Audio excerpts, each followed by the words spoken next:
Olá, eu me chamo Gabriel Laurentino e neste momento eu estou apresentando para vocês o meu projeto integrador com o objetivo de analisar a qualidade da água e os casos de diarreia aqui no Brasil. As linguagens utilizadas foram o MongoDB e a linguagem de programação RStudio com algumas bibliotecas.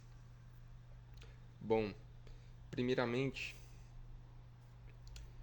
eu peguei o dataset do Kaggle, peguei esse dataset aqui, Water Pollution and Disease, que vai analisar vários fatores, desde economia, saúde e dados analíticos sobre a água nos últimos 25 anos.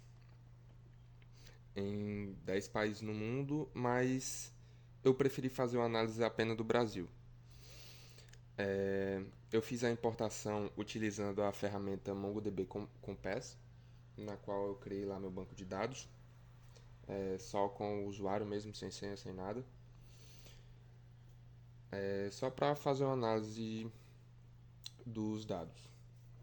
Eu importei o CSV para lá e vim aqui para o RStudio. No RStudio eu carreguei algumas bibliotecas que a gente vai utilizar para trabalhar o nosso código.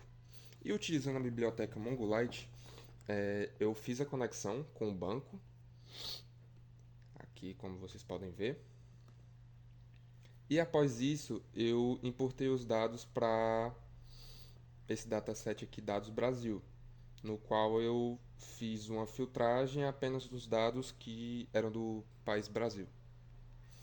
Após isso, eu fiz a remoção de algumas colunas que eu não achei muito interessante para análise, mas outras colunas que eu não utilizei no projeto eu decidi manter para futuras análises.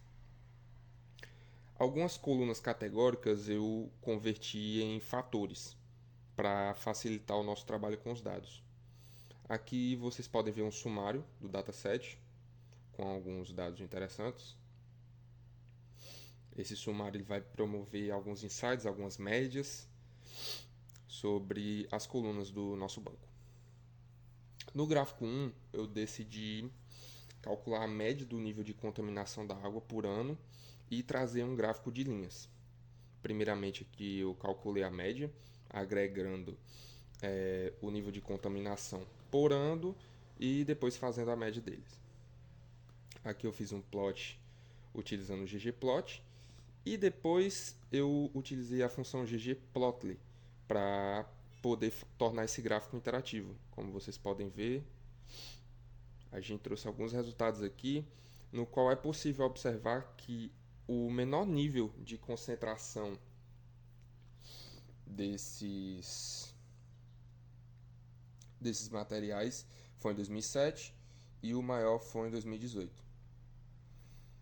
Aqui eu agrupei os dados e fiz uma análise entre a correlação entre a contaminação e o tipo de tratamento de água, no qual foi possível identificar que os dois principais métodos mais eficazes são o de clorificação e o de filtração, no qual vocês podem ver que eles são mais barrigudos, entre aspas, ou seja, existe uma maior concentração em menores níveis de contaminação.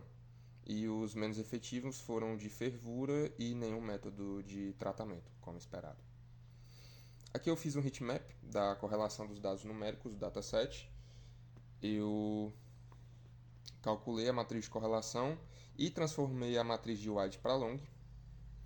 Após isso eu criei o heatmap, utilizei o Virids para poder trazer algumas cores mais interessantes e, baseado na análise, eu não consegui identificar nenhuma correlação forte entre as colunas do nosso banco, apenas correlações fracas. No gráfico 4, eu fiz uma previsão dos casos de diarreia por região entre 2025 a 2050.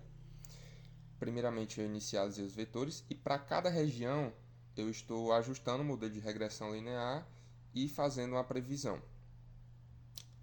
Após isso, eu criei o gráfico das previsões, utilizando o ggplot, e depois tornei o gráfico interativo. Como vocês podem ver, a previsão de casos de diarreia por região tem uma tendência a aumentar na região norte e leste, ou seja, região norte e nordeste do país, e as regiões centrais para o sul tendem a ter uma queda, sendo que a região central tem uma redução de mais de 61% prevista para o ano de 2050. Mas no geral é isso. Esse foi o meu projeto. Para qualquer dúvida e se necessitarem de mais dados, analisarem o relatório, ele vai estar no meu GitHub, no repositório Projeto Integrador 2A, o qual vou estar disponibilizando o link. Obrigado.